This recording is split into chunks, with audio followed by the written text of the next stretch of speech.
203-291-4846. Westport Mini Maker Faire, which will be April 28th from 10 a.m. to 4 p.m. at the Westport Library in the Jessup Green. And today we have to talk about the Mini Maker Faire, our Assistant Director, Bill Derry on the left, Mark Mathias, who is going to tell us some of the history, also about his children and how they got him involved, and Mike Ogretz, who is going to be one of our makers, and he will show us his robot in a little bit. I'm going to start with you, Mark. How did you get into this? Well, my brother lives in California, and California is where Maker Faires actually started. And he's been to some of them out there and told me about it. And for the past 2 years, they've had one in New York. It tends to be in September. And for the past 2 years, I've taken my family and friends, and we've gone down there. And I remember at the end of every day, coming back, the only thing the kids could talk about was what they saw at the fair, how they had a good time. They expressed interest in science and the technology and the arts and all the things that they saw. But it wasn't really about the science and technology, but about the fun things that they saw, the machines that they saw, the noisy things that they saw, the cute things that they saw. So the whole ride home was, this was really fun. How can we do that? How can we make that? And it said to me, this is something that we need to bring out here to Connecticut. It would be a fun day for people, a great learning experience, and a lot of family fun for people. Bill, what is the Maker Faire? It's a celebration of innovation, curiosity. Well, what the Maker Faire is a celebration of the fact that people used to and still could produce and create. And it's a response to, for a while, people not doing that and for buying things that are proprietary, not being able to get into them, to figure out how they work. And it's just people wanting to get back to producing functional, aesthetically pleasing, but this has a little focus on the functional, on a little more focus on some technology. Even though you'll see at the Maker Faire, we're going to have boat building, we're going to have pottery, and people producing some what you consider old-fashioned crafts. But it's about making things. And the interesting thing about this Maker Faire here is that Mark had this idea. And I had come from a conference in California where there was talk that libraries should move towards more imaginative, more productive kinds of events and experiences that people can get involved in and connect with. And I came back and I mentioned at a staff meeting this Maker Faire movement. Well, Mark comes and says he wanted to use the library for the Maker Faire. And we were so excited about hearing Maker Faire and being a part of this movement that we really are riding on Mark's energy and knowledge of the Maker Faire to be a part of it, something that we think is going to be big for the community and it's going to be big for the future. And it's big for the Westport Library because this is the first one in Connecticut, am I right? Right. Yes. And it started in California in 2006, correct, Mark? About that. It's about 6 years old out in California, yes. Now that one in California, it's a 2-day event, attracts about 100,000 people. We're shooting our targets a little bit lower than that for this first Maker Faire. Okay. And Mike, tell us a little bit about what you will be doing on that Saturday. So I will be exhibiting my friend, the B9 robot, which is the robot from the old TV series Lost in Space. Mark knew that I had this robot, that I built this robot a few years ago as kind of stress relief while I was working on a book. And so Mark said, oh, we're having this Maker Faire, would you bring the robot down? So I've been getting it ready to do its kind of big first public appearance. So we've taken it and assembled it down in the library today, and I think we're going to see that people are very attracted to it, and we'll have it interactive and chatting it up with the crowd. And I'll also be explaining what went into building it and just explaining some of the construction process. Bill, what has been the community response? How many makers will we see? Well, there's over 50 people have responded, and there'll be probably 60 makers. Easily. There's a lot of kids. There are lots of, it's a wide range of ages, and I think there'll be something for everybody in terms of a product or a creative process that they're going to be mesmerized by or interested in just participating in. There's some hands-on, but it's mostly demonstrations and watching what people are doing and then thinking about, well, how could I do that? Hopefully, that's really the goal. Now, we have put in the word mini in our Maker Faire. Tell us what that means.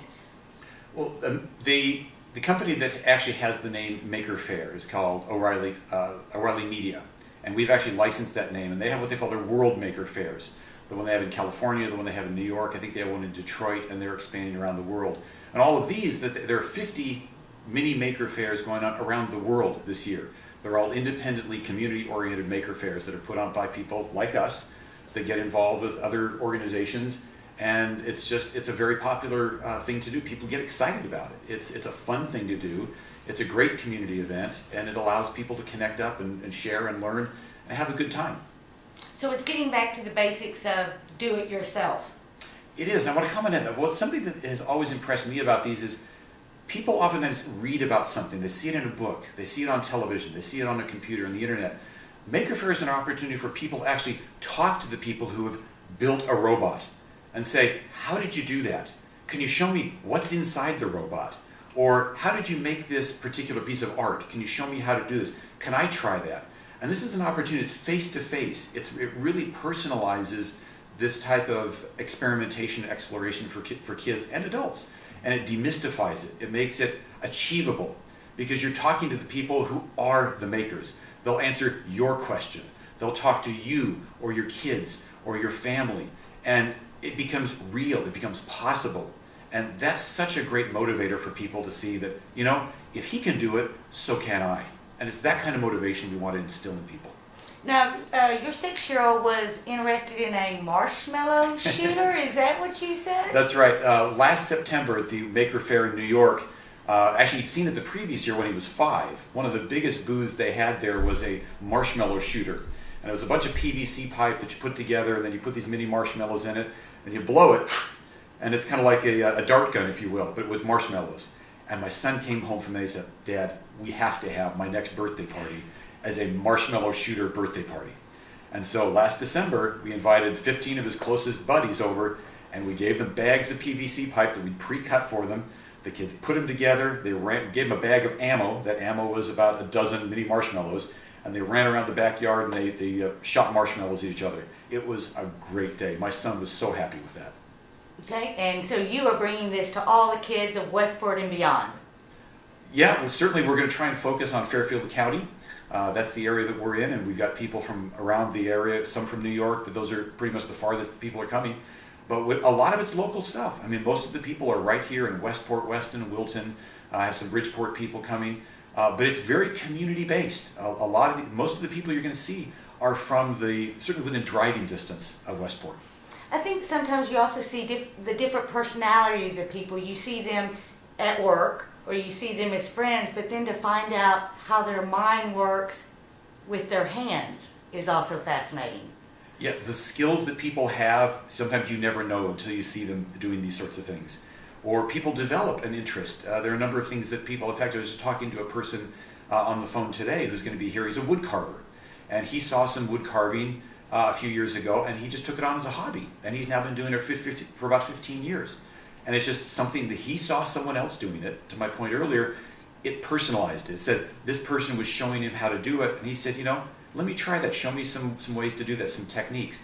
And he's now been doing it for about 15 years. And it's those sorts of things that people get these sparks because it's in front of them, they're talking to the creators, the makers, and it becomes real for them. I bet some friends are made along the way on that Saturday too. I hope so. We're hoping that a lot of the students from around the areas, we actually have some community things. We're going to have a battle of the handmade bands that's going to come up where people have to come, they have to make their own instruments, and then they have to play a song. And these are people that might be a group that knows each other, but maybe not. But we want to pit some schools against each other, or some clubs against each other, or companies against each other. Whoever shows up that day, but we want them to have this sort of a community involvement of building something, making something, trying to play a song that sounds like it's something identifiable. But really more importantly is that they've tried something, they've learned, they built something, and they've had a good time. Bill, are you still accepting applications for makers? No, April 1st was the deadline. So right now we are actually getting final commitments and making sure that we can fit everyone who has been accepted into spaces, because some of it will happen in the library, some of it will be even the children's room is participating by making a giant block building experience that day as part of the Maker event. And we have people who are going to be in the main hall. The robot will be there, the robot you're going to meet in a few minutes. will be down in the Great Hall with other people who are working there. So it's kind of neat to see how we're talking about the role of a library changing and how it's going to change in the future. And I see the library always has been a place for people to connect. It's always been that. But not in this way. I mean, to me, this opens up new possibilities and new ways of looking at what a library is for the community and how it can bring people together in brand new ways. It's very, I know I'm not the only one excited. I mean, when we talk about it at the staff meetings, people are saying, oh, I want to be a part of it. We have a lot of staff that's working that day. So I think it's going to be really exciting for us and to see how the library evolves around this and what the future is for it. Still looking for volunteers? We are still looking. And if someone is watching this and wants to volunteer, what should they do? They should call 203-291-4846 and say, I really would love to volunteer that day. Okay, let's give the phone number one more time. 203-291-4846. Okay, and even if they volunteer, they need to come on Saturday, April 28th from 10 to 4. Right. Volunteers will show up earlier. Okay. Who are some people that we should thank? I know the Westport Rotary is helping sponsor, and Class Poems. Class Poems and Yes. Mark. Yeah, Class Poems is this is actually, I'm on their board of directors. This is their 30th anniversary, and when I brought this idea to their board, saying here's a way that we can give a community event to the community. Are you guys interested in doing that? And they said, yeah, this is a great thing. So Class Poems was definitely one of the people that supported this. We've had the Westport Sunrise Rotary gave us some of our initial funding. The Downtown Merchants Association is sponsoring the Battle of the Handmade Bands. I'm trying to think of all the local Crossroads Hardware is donating some of the materials for this. Green Village Initiative has sponsored so far. A local vendor, Low Calendar, has sponsored the robot company as well. I'm trying to think who else we have. We've got one or two of them. I'm sorry I'm missing them. I should know them all. But we've got a lot of community support. People are coming out to support the event. A lot of people just think it's a great community event, a great learning experience for people, families, adults, children. We've had just incredible support from the community. And for one day, the library, instead of being quiet, is going to be really, really loud and fun, right? Yes. I even hear there's going to be maybe an airplane. Well, an independent school has done a project with their kids building a model airplane with sophisticated adult tools, and they've all the kids use these tools, routers and saws and drill bits, and the tools are going to be on display near the airplane, which is going to be displayed in the Great Hall. So, and all 13 of the kids that worked on it with a visiting teacher will be here as well. Okay. Well, one of my last questions was going to be, let's repeat the date, the time, the information, but I think we should go down and talk to your robot, Mike, Okay. and see what he has to say. We should probably give the web address too. Mm. Westport Maker Faire, FAIRE.org. Mm-hmm. And remember to put the E in the Faire, F-A-I-R-E. Right. Mm-hmm. Because the event is free, but registration would be great because that way it'll allow the Maker Faire, the mini Maker Faire people know how many people already came to the fair. So its registration is online at that address. And if you register, you get entered into a contest to win free prizes. There are tickets to the New York Maker Faire, magazine subscriptions, and actually I had one of our makers donate one of their items today. So be sure and register for free tickets, and you can win prizes. And come hungry. We're going to have food, correct? Indeed. There will be food. Always. There will be food. People will be pulling up and selling food out of the traveling food vendors. They'll be here. Okay. And one more question for you, Mark. You've been to several Maker Fairs, correct? That's correct. What's one of the more interesting do-it-yourself projects you've seen? Actually, probably one of the most interesting ones is going to be here. And it's... Whoa. Should we leave it a surprise? No, we've already talked about this. Those people have seen that it's... A gentleman named Alan Winnick, who lives here in town, has built a personal submarine. Okay. 8 feet long, 6 feet wide, weighs about 2 tons. He's going to have it out here. People are going to be able to come up and see it and touch it and ask him how he built it. It's actually been down to 130 feet, I believe he says. And I've never seen a personal submarine before. So to me, the fact that somebody can build a submarine and is willing to actually go down underwater 130 feet is pretty neat. So it'll be here on Saturday, April 28th. You know, just talking with you three gentlemen, I just get the impression that y'all are just looking forward to being kids again for one day. Again? Again? You know, An addendum to the food, I was just thinking of all the restaurants I go to while I'm down here. There's a lot of restaurants that people can go to that are a walk from the fair. We're downtown. We're downtown, and there's good places to eat, besides the people that come in. okay, so even if you're 80 to 100, come and be a kid that day. Absolutely. Okay, let's go talk to Meet the robot.